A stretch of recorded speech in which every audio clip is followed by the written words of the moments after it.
Olá! Começa agora a quarta edição do Correspondente Local do ano letivo de 2021, telejornal laboratorial do curso de jornalismo da UEPG. Eu sou Cássio Murilo.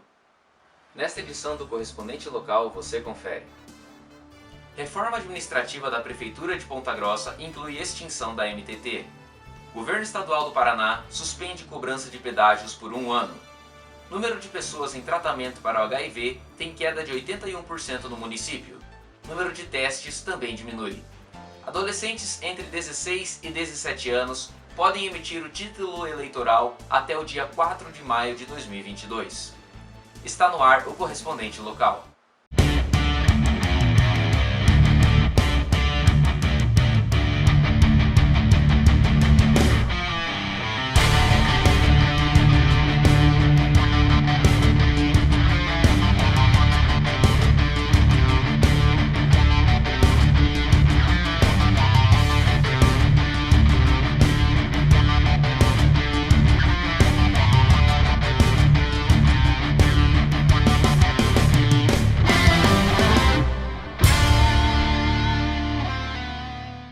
Reforma administrativa da Prefeitura de Ponta Grossa inclui extinção da MTT. Veja na matéria de João Gabriel Vieira. Ao todo, o pacote da reforma inclui 5 projetos de lei sugeridos pelo Poder Executivo. 2 já foram encaminhados para a sanção da prefeita e 3 já estão aprovados em primeira discussão na Câmara dos Vereadores de Ponta Grossa. A reforma reorganiza as autarquias, secretarias e fundações existentes no município. Algumas mudarão de nome, como a Fundação Municipal de Cultura, que passa a ser Secretaria Municipal de Cultura. Outras serão extintas. É o caso da Autarquia Municipal de Trânsito e Transporte, a MTT.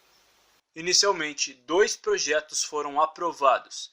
O projeto de lei número 194/21, que substitui a Secretaria de Políticas Públicas Sociais pela Secretaria da Família e Desenvolvimento Social. Esse órgão fica responsável por gerir os serviços públicos de proteção social não vinculados ao Sistema Único de Assistência Social, tratando dessa forma de questões municipais, uma vez que o Sistema Único de Assistência Social trata-se de uma ferramenta do governo federal, responsável por operacionalizar as ações de assistência social em nível nacional. Já o segundo projeto aprovado é o da Lei nº 196/21, que cria o Fundo Municipal da Procuradoria do Município, que passará a ter renda oriunda de 4 caminhos. Essa receita será utilizada para a qualificação profissional e reestruturação física do setor. Ambas as propostas já foram encaminhadas para a sanção da prefeita. Posteriormente, foram aprovados em primeira discussão na Câmara os 3 projetos restantes. O PL número 192/21, que cria a Agência de Inovação e Desenvolvimento de Ponta Grossa, antiga Agência do Fomento Econômico, a AFEPOM, o Serviço de Manutenção da Iluminação Pública, que era responsabilidade da AFEPOM, foi transferido para a Secretaria de Serviços Públicos. Já o PL número 193/21 é responsável pela mudança de nome da antiga Fundação Municipal de Cultura para Secretaria de Cultura. A Prefeitura justifica a medida como um enxugamento do gasto da máquina pública. Por fim, o PL número 195/21 extingue a Autarquia Municipal de Trânsito e Transportes, a MTT. Como consequência, o Serviço de Fiscalização do Trânsito e do STAR, o estacionamento regulamentado, são transferidos para a Secretaria de Cidadania e Segurança Pública. Já a fiscalização do transporte público e individual de passageiros passa para a Secretaria de Infraestrutura e Planejamento. O desligamento da MTT foi o tema mais polêmico das reformas. A autarquia passou por processos de investigação recentemente e a Prefeitura entende que o encerramento do órgão gerará diminuição dos gastos. Caso todos os projetos sejam sancionados pela prefeita Elizabeth Schmidt, o que deve acontecer, a estrutura da Prefeitura Municipal ficará com 18 pastas, além de 7 entidades de administração indireta do município, entre autarquias, fundações e sociedades. Neste ano, a importunação e perseguição online foi categorizada como crime no estado do Paraná. A Polícia Civil do Estado registrou em média 12 denúncias de crimes de perseguição online diariamente até o segundo semestre. Em Ponta Grossa, o departamento da 13ª Subdivisão Policial afirma que, apesar da categorização do stalking como crime, as denúncias estão restritas a boletins de ocorrência generalizados, pois ainda não existe um departamento de cybercrimes no município. A orientação é que a vítima procure um advogado ou entidade policial e faça um boletim de ocorrência. Devem ser registradas as informações do ataque virtual, como a invasão de perfis online, ameaças à integridade através de redes sociais e a exposição de conteúdo pessoal. A penalidade é de 6 meses a 2 anos de prisão e multa ao infrator. Governo Estadual do Paraná suspende cobrança de pedágios por 1 ano. Acompanhe a reportagem de Yuri Marcinic. No último dia 27, o governo estadual do Paraná suspendeu a cobrança de pedágio no chamado Anel de Integração Paranaense. A medida será válida por 1 ano até que novas empresas realizem licitações para administrar os trechos. Considerando a época do ano em que a medida foi instaurada e os impactos econômicos que ela pode trazer, os resultados podem ser positivos a curto e médio prazo. O professor de economia Reinaldo dos Santos, especialista em projetos e finanças empresariais, comenta que a economia gerada pela decisão pode favorecer a realocação profissional daqueles que perderam o emprego com a suspensão dos pedágios. O pessoal que vem para Ponta Grossa, os turistas, vai ser maravilhoso, porque eles vão ter custos menores para vir para cá. Então, isso vai criar uma lotação maior nos hotéis, uma circulação aqui na cidade, né? Compra, venda, visita aos parques. Esse período de tempo sem pedágio vai ser muito bom, né? Para alavancar, ou seja, para elevar a economia de Ponta Grossa, mais vendas, etc. Se isso aumenta, parte desse pessoal aí, né, que foi desempregado, ele vai ser reempregado nesses setores. E depois, quando retomar o pedágio, eles podem, né, voltar a trabalhar no pedágio. Tem uma vantagem, né? É uma economia significativa na viagem, apesar de que, não esqueçam, o combustível subiu e vai subir mais 2 ou 3 vezes. Então, uma coisa compensa a outra. Quanto economista, tem que olhar o seguinte: qual é o nosso custo? Qual que é o retorno? Que a pessoa esquece de olhar o lado de cá, o retorno. Então, o retorno está interessante em relação ao custo. Então, o impacto não será tão significativo para a economia como um todo do município. Vai ser interessante. Contudo, o professor alerta que a situação das estradas e as responsabilidades da próxima empresa que irá assumi-las deve ser levada em conta na hora de formular as novas tarifas. E aí, é bom fazer um alerta. O preço do pedágio nas nossas regiões aqui é muito elevado. Então, na nova cotação de empresas, seria interessante colocar um teto, um freio de preço aí. Não precisa ser todo esse preço. Eles têm uma lucratividade significativa, né? Inclusive, eles não cumpriram com tudo que foi acordado. Eles duplicaram estradas? Duplicaram, mas não todas que estavam no contrato. Eles fizeram limpeza? Fizeram. Certinho, colocaram sinalização? Ok. Mas faltou coisa, né? Faltou algumas duplicações, algumas melhorias de estrada. Então, na próxima, tem que fazer isso. Já colocar o limite, né? Para não subir tanto o preço, que é proibitivo. Né? Você vai fazer uma viagem, é elevado. Agora, pensa em cadeia produtiva. Caminhoneiro. Né? Isso dificulta muito. O custo dele fica muito elevado. E esse custo é repassado para o preço final de produto. Para as transportadoras, ainda que a suspensão seja benéfica por tirar do preço do frete as taxas de pedágio, a redução passa longe dos 50% prometidos pelo governo estadual. Segundo fontes do setor que optaram por não se identificar, a redução fica no máximo entre 5% e 10%. Já para transportadores autônomos, como o caminhoneiro Antônio Cook, a suspensão do pedágio veio em boa hora, já que tanto a quantidade quanto a proximidade entre as praças de pedágio dificultavam o trabalho de quem dependia do setor de transportes e viagem. Para o transporte vai ser muito bom, porque o pedágio estava encarecendo bastante. Está muito caro e muito perto as praças de pedágio. Eu lembro que uma vez eu saí de Jagraíva até para frente de Ponta Grossa, ali na fazenda praia ali. Eu passei por 3 praças de pedágio no prazo de 1h30. Onde é que já se viu uma coisa dessa? O pedágio, a gente não é contra o pedágio, só que tem que ser o preço mais justo. O caminhoneiro apenas chama atenção para os possíveis reajustes que podem vir no futuro. Agora precisa ver como é que vai ser no futuro, como é que vai ser os reajustes, né? Se não vai ser de repente muito próximo aos reajustes, se vai ser uma vez por ano, porque se for mais ou menos nesse patamar ou ou seguir a inflação, eu acho que vai ser muito bom. Com a suspensão dos serviços, o governo estadual é quem deve prestar socorro em caso de acidentes.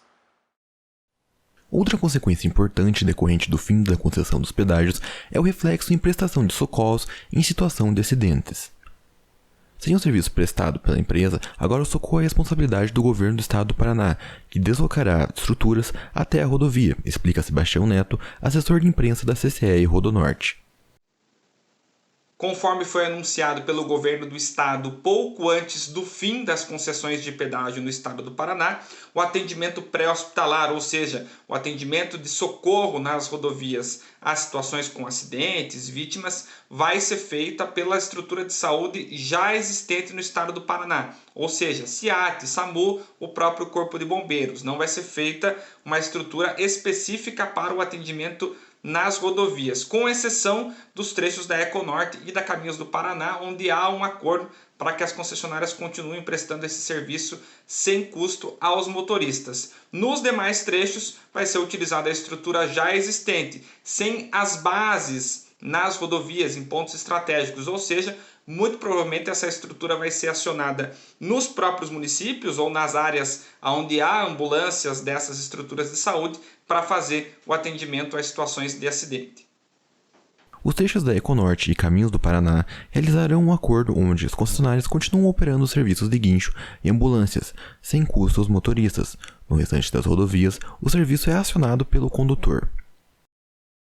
Em 2021, o número de acidentes cresceu em relação a 2020, chegando à marca de 60 mil atendimentos, a maior parte sendo panes mecânicas, pneu furado e falta de combustível. O motorista Enzo Camargo reforça os cuidados necessários para viajar em segurança.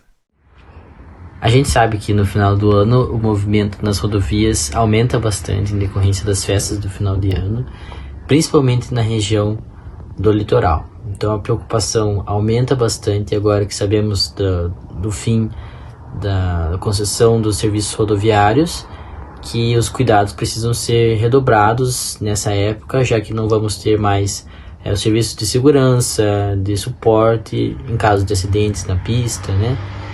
E nesse sentido os serviços serão prestados pelo Estado, e a gente também sabe que o Estado também não tem a estrutura que tinha a Rodonorte antigamente. Então, por isso, sempre importante redobrar os cuidados. Especialistas projetam um aumento da inflação superior a 10% neste ano. Quem tem os detalhes é a repórter Evelyn Paes. O mercado financeiro prevê o aumento da inflação oficial do país, medida pelo Índice de Preços ao Consumidor Amplo, para 10,18% ainda neste ano.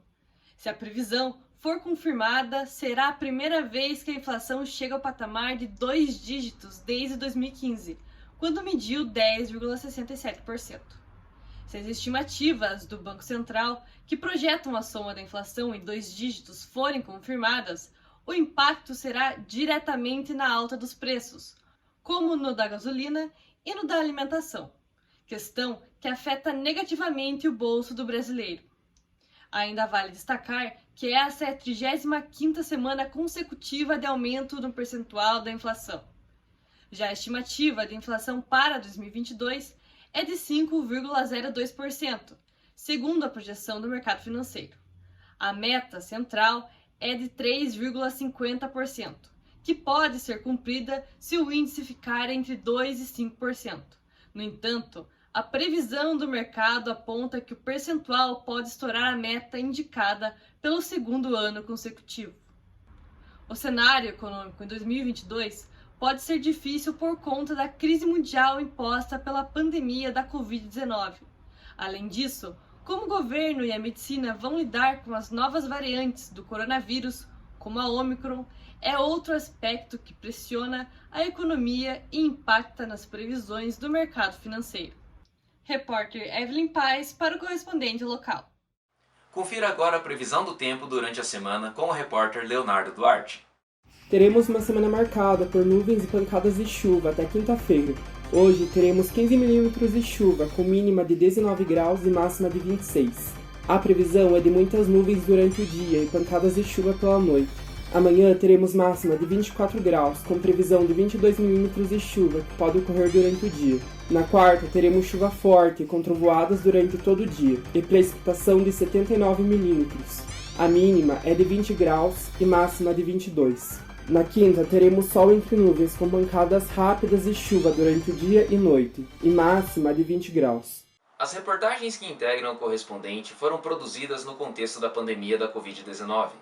Com as aulas presenciais suspensas desde março de 2020, estamos redescobrindo fazer jornalismo de maneira remota. Vale destacar que nossas produções seguem as normas sanitárias de prevenção à Covid-19. Com isso, todas as entrevistas foram realizadas de maneira remota, em conformidade com o distanciamento social. As imagens de apoio, na sua maioria, utilizadas nas reportagens são anteriores à pandemia e provenientes de bancos de imagens de acadêmicos e projetos de extensão do curso. Recente ataque à Mesquita de Ponta Grossa levanta debate sobre preconceito religioso. Acompanhe. A Mesquita Imam Ali de Ponta Grossa foi invadida em 26 de novembro e sofreu ataques em suas paredes e em seu livro sagrado, o Alcorão, que foi incendiado. O ataque levantou o debate acerca de intolerância religiosa na cidade. Em nota, a prefeita Elizabeth Schmidt disse que Ponta Grossa é e deve continuar sendo uma cidade plural e livre, e demonstrou solidariedade com a comunidade muçulmana. Ali Ataya defende a importância de se tolerar as diferenças religiosas na sociedade. Tolerância, tolerância e tolerância. Respeitar aquilo que está na Constituição Federal, no artigo 5º, que é a liberdade de crença, pensamento, uma cláusula pétrea, está petrificado na Constituição. E acho que todos gostam de ser tratados com respeito, e tolerância. Kathleen de Oliveira relata que já sofreu preconceito religioso e, por isso, precisou esconder a forma como cultua o sagrado. O sagrado, para mim, começando no terreiro, e depois eu me descobri nas medicinas da floresta, junto com esse conhecimento ancestral dos povos originários. E muitas das vezes eu tenho que ocultar os trabalhos que nós fazemos com as medicinas. As medicinas são a ayahuasca, o rapé, a sananga, o cambô e por aí vai. E muitas das vezes a gente tinha que ocultar, tem que ocultar porque as pessoas elas têm esse pensamento reduzido de que as medicinas elas são uma espécie de droga. Isso é errado. Elas são cura, elas são a nossa farmácia, como os próprios originários já falam, os indígenas já falam. O invasor da mesquita foi localizado e confessou o crime às autoridades. Segundo a polícia, o homem de 34 anos é usuário de drogas e possui distúrbios mentais. Mas isso não diminui o impacto do ataque na comunidade muçulmana, nem a importância do diálogo acerca de intolerância religiosa. Ponderação, reflexão, recolhimento, pensar, empatia também, com as demais religiões que vêm sofrendo ataques constantes. Vou dar um exemplo, o candomblé, a umbanda, se colocar no lugar do outro. Hoje nós sabemos como um líder, um seguidor da umbanda, do candomblé se sente quando o terreiro é invadido, queimado, vilipendiado. Nós, eu, assim como todas as outras pessoas, que têm uma espiritualidade não branca, que vai beber em fontes não brancas, nós ainda sofremos muito, com isso tudo. O número de pessoas em tratamento para o HIV tem queda de 81% no município. O número de testes também diminui. Detalhes com o repórter Leonardo Duarte.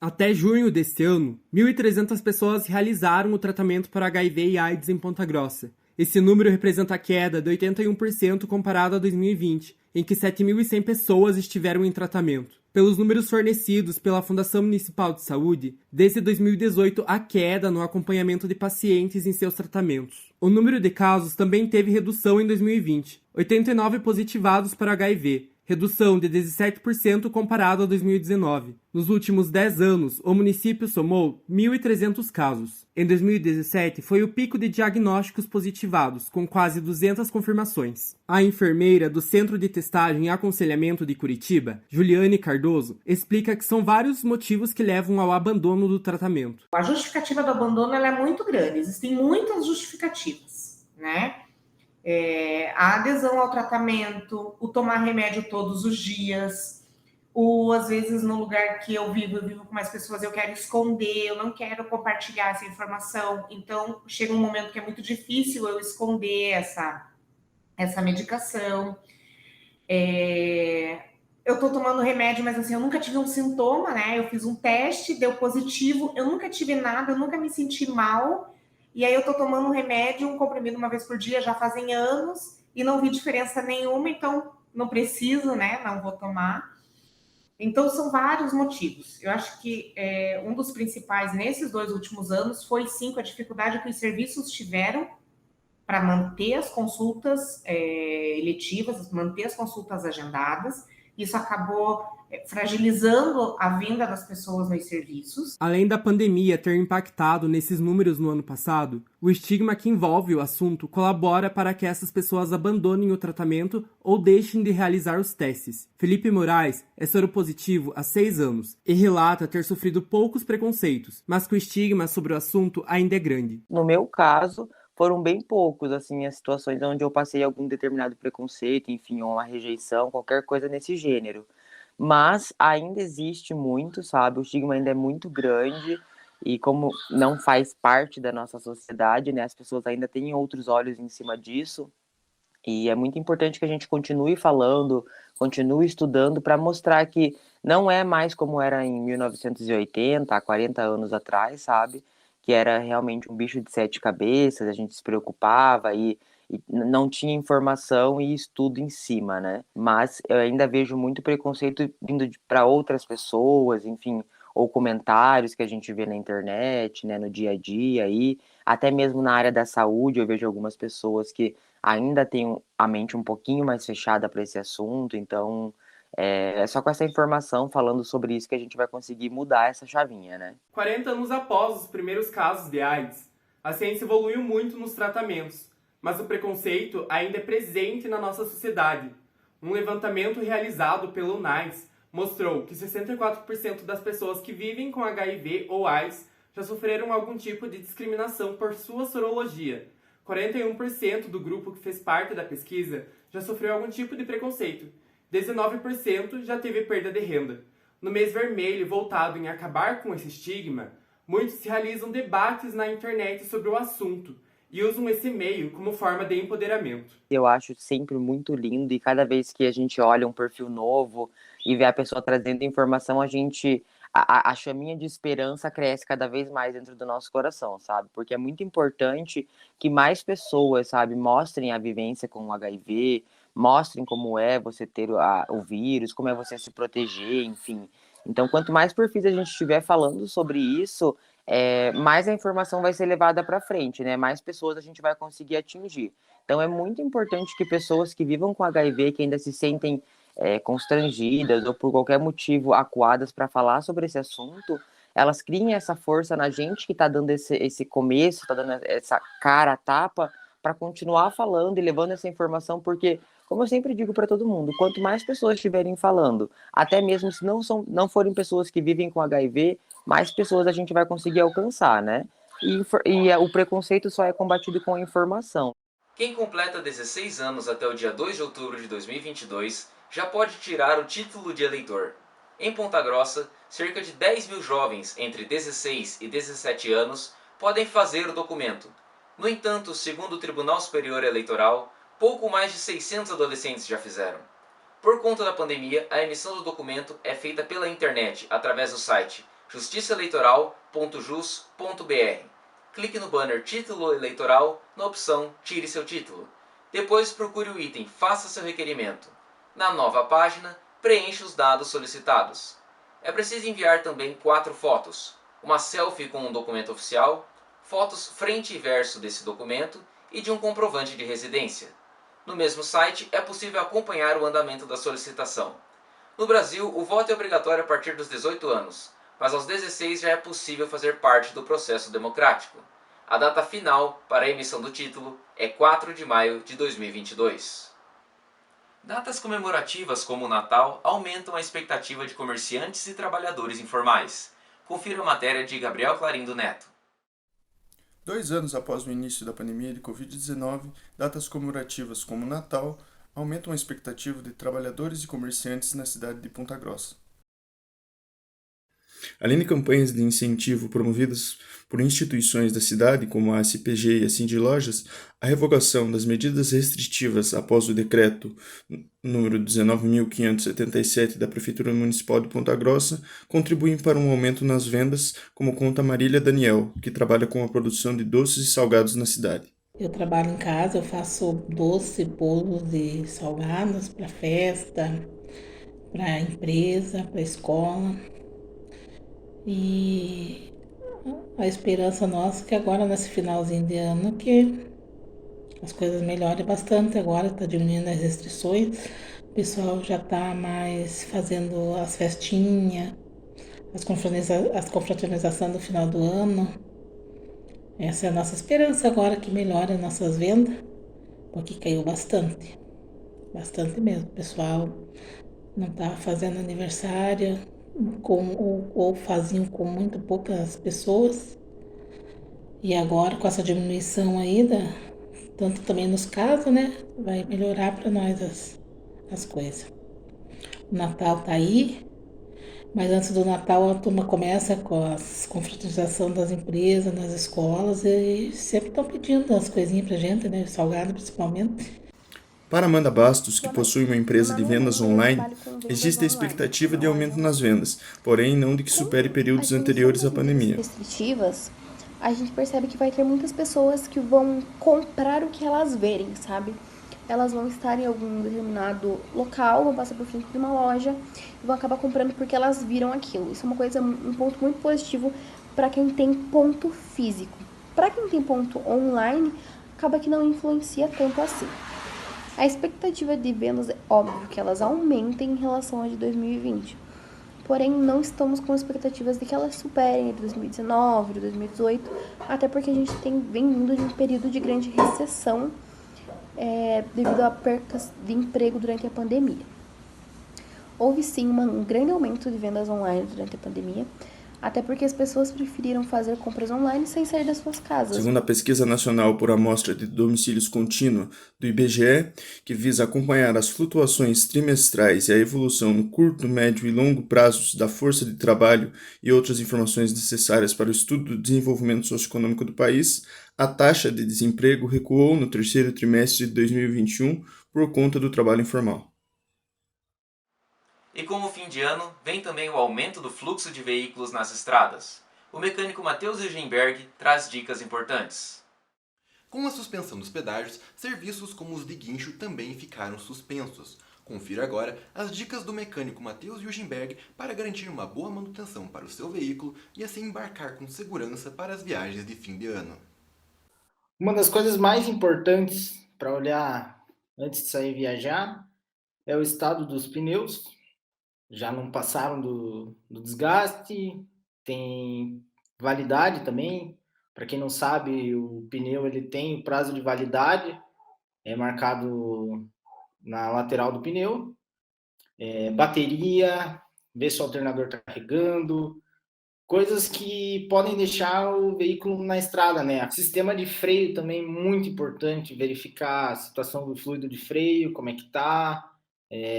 Disco de freio se não tem empenamento, pastilhas se já passaram do desgaste, as lonas de freio traseiras ou o veículo que tenha disco nas quatro, muito importante verificar também. Suspensão, verificar o sistema de direção ali, o terminal, às vezes tem alguma folga, perigo de soltar, o condutor perder a direção do veículo. Ter os itens de segurança, um macaco, chave de roda, triângulo para sinalização, caso o veículo pare na estrada, muito importante. Verificar o sistema de arrefecimento do carro também, ver como é que está a água, como é que está o radiador, se não está entupido. Válvula termostática, muito importante. Verificar o óleo, a validade, se tem que trocar. Quando for trocar óleo, filtro de ar do motor, filtro de combustível, muito importante também. Veículos que o motor tem o sincronismo através da correia dentada, tem que verificar a correia dentada, se romper dá um problema. Então, muito importante, chegando numa oficina, pedindo para o mecânico dar uma olhada, verifica sistema de direção, suspensão e freios, porque é segurança. Ficamos por aqui com esta edição do Correspondente Local, uma produção remota do curso de jornalismo da Universidade Estadual de Ponta Grossa. A vinheta do programa foi produzida de forma remota pelo estudante Yuri Marcinic. Para acompanhar as produções do curso, siga as nossas redes sociais, @periódico-epg, e nossa página na internet, periódico.sites.epg.br. Até o próximo ano e um Feliz Natal!